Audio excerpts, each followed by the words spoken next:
அடுத்த மாதம், அடுத்த வருடம் போன்றவற்றை முன்கூட்டியே தெரிந்து கொண்டால் பெரிய பாவமா? பாவம் ஒன்றும் இல்லை, கொஞ்சம் முட்டாள்தனம், அவ்வளோதான். முட்டாள்தனம் பாவமா? பாவம் ஒன்றும் இல்லை, பாதிப்பு வரும். பாதிப்பு அனுபவிக்கிறது பாவமா? அப்படி ஒன்றும் இல்லை, உங்களுக்கு பிடிச்சா அப்படியே பண்ணிக்கலாம். தப்பு என்ன இருக்குது? தப்பு ஒன்றும் இல்லை, முட்டாள்தனால தான்.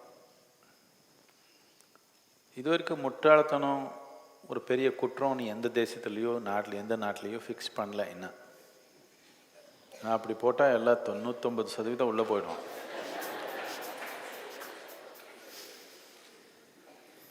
அந்த மாதிரி எங்கேயோ சட்டம் கிடையாது. இதுக்குன்னா எல்லாரும் உள்ளே போடணும். அப்போ அப்படி ஆகிடும். அடுத்த க்ஷணம், அடுத்த நாள், அடுத்த வாரம், அடுத்த மாதம், அடுத்த வருடம் நாம் உருவாக்கணும். அது உட்காரல எங்கேயோ, நாம் உருவாக்கணும். அப்போ இப்போவே எனக்கு தெரிஞ்சிடுச்சுன்னு சொன்னால், இன்னும் பிறக்காதது இப்போவே எனக்கு புரிஞ்சிடுச்சின்னு சொன்னால் பாதிப்பு தானே வரும். பாதிப்பு தானே வரும். எது இருக்கிறதோ அது கூட நாம் ஏதோ ஒன்று செய்ய முடியும். எது இல்லாததோ அது கூட ஏதோ செய்ய ஆரம்பிச்சிங்கன்னா கற்பனையில் தானே போயிடுவீங்க. அதே நேரத்தில் ஒரு மா விதை பார்த்தா, ஓ இது மா விதை, இது வச்சா மாமரம் தான் வரப்போகுதுன்னு சொல்ல முடியும். ஆனால் இந்த மா மரத்தில் எவ்வளோ பழம் வரப்போகுதுன்னு யாரும் சொல்ல முடியாது. என்னத்துக்குன்னா அது 2 இலை வந்தப்போவே நம்ம மாடு சாப்பிட்டுட்டான், என்ன பண்ணுறது? வாய்ப்பு இருக்குதா இல்லையா? சாப்பிட்டு தானே ஒரு தடவை. இல்லை கொஞ்சம் மரமாய் பூக்காக்கிறதுக்குள்ளே யாரை வெட்டி போட்டால் என்ன பண்ணுறது? இல்லை யாரும் தண்ணி கொடுக்காம அது இப்படி ஒரு மரமாக வந்துச்சுன்னா அதில் ஏதோ 4 பூ வருது. அதில் என்ன பண்ணுறது? நல்லா வளர்த்துனா வருதுன்னு தெரியும் நமக்கு. அதனால் நாளைன்றது ஒரு சில அடிப்படை மட்டும்தான் இப்போ உருவாக்கப்பட்டிருக்குது. மித்ததெல்லாமே நாம் உருவாக்கணும். இப்போவே இப்படி தான் இருக்க போதுன்னு சொன்னால் அப்படின்னா நமக்கு உயிர் அடிப்படை, வாழ்க்கை அடிப்படை என்னன்னு நமக்கு புரியல. நாம் நாளை பற்றி இருக்கிற பயத்தினால நாளை புரிஞ்சுக்கணும்னு முயற்சி பண்ணுறோம். இல்லைன்னு இப்போ நடக்கிறதே புரிஞ்சுக்க முடியல. இவ்வளோ இருக்குது, நாளை பற்றி யார கவனம் வந்துடுச்சு? இவ்வளோ நடக்குது உயிர், இதே புரியல. நாளைக்கு என்ன நடக்குதுன்னு எங்கே கவனம் கொடுக்கறதுக்கு எங்கே நேரம் இங்கே இருக்குது? இது ஒன்றும் புரியல. நாளை பற்றி பயம், நமக்கு கவலை. இதனால நாளைக்கு என்ன நடக்குது கை காட்டுங்க, நட்சத்திரம் காட்டுங்க. எந்த நட்சத்திரம் பார்த்தாலும் ஒன்றும் புரியலையே. நாளைக்கு என்ன நடக்குது தெரியுமா? புரிஞ்ச பாவமாக கேட்குறீங்க. அப்படி ஒன்றும் இல்லை, புரியலையே. புரிஞ்சிச்சா?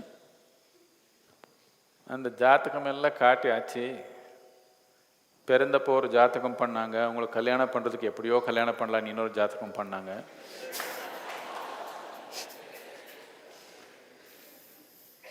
இல்லைன்னா யார் பண்ணிக்குவாங்க?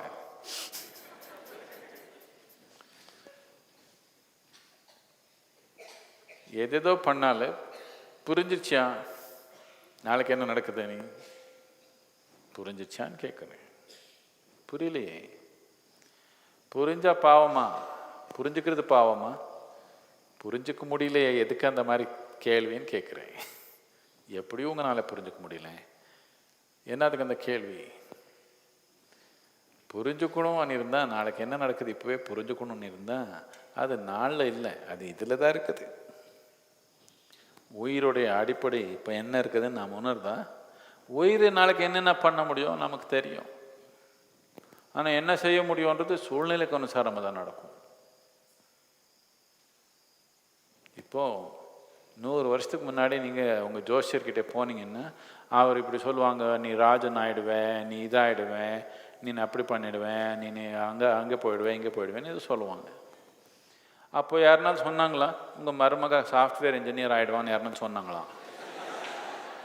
இல்லை அப்போ தெரியல, அதெல்லாம் இப்போ சொல்கிறான். அவரே கொஞ்சம் அட்ஜஸ்ட் பண்ணிக்கிறாங்க.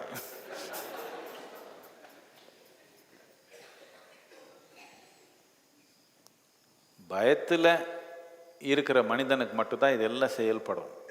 பயமில்லாதவனுக்கு நாளை பற்றி என்ன?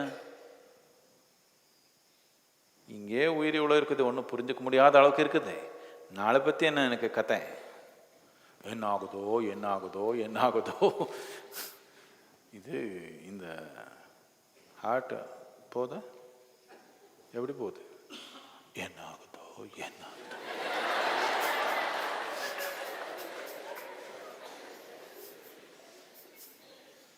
அப்படி அடிச்சிருந்தா நாளைக்கு என்ன ஆகுதோ நாளைக்கு என்ன ஆகுதோன்னு.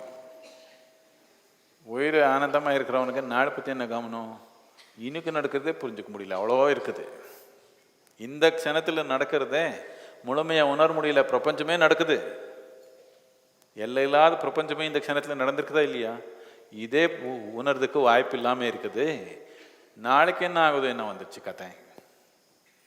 பயத்தில் இருக்கிற மனத்துக்கு தான் இது எல்லாமே பிரச்சனை. பயம்னு ஒன்று எடுத்துட்டா நாளைக்கு என்ன ஆகுதுன்றது கவனமே நமக்கு இருக்காது.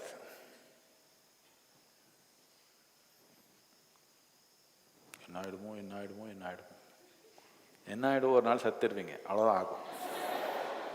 அதுக்குள்ளே என்னென்ன பண்ண போகிறீங்க யாரும் சொல்ல முடியாது. பண்ணால் இருக்கோ, பண்ணலன்னு இல்லை, அவ்வளோதான் வாழ்க்கை. திறமையோட பண்ணால் நடக்கும், இல்லைன்னா இல்லை, அவ்வளோதானே நடக்கும். கடைசியில் என்ன ஆகிடும்? இப்போவே சொல்லிடுவேன், நான் சத்திடுவீங்க. ஃப்யூச்சரெல்லாம் தெரிஞ்ச மாதிரி தானே. என்னென்ன ஃபைனல் சீனே சொல்லிட்டேனே, சஸ்பென்ஸே இல்லை.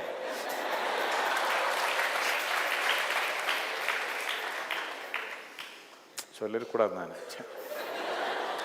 சஸ்பென்ஸே இல்லாமல் போச்சு.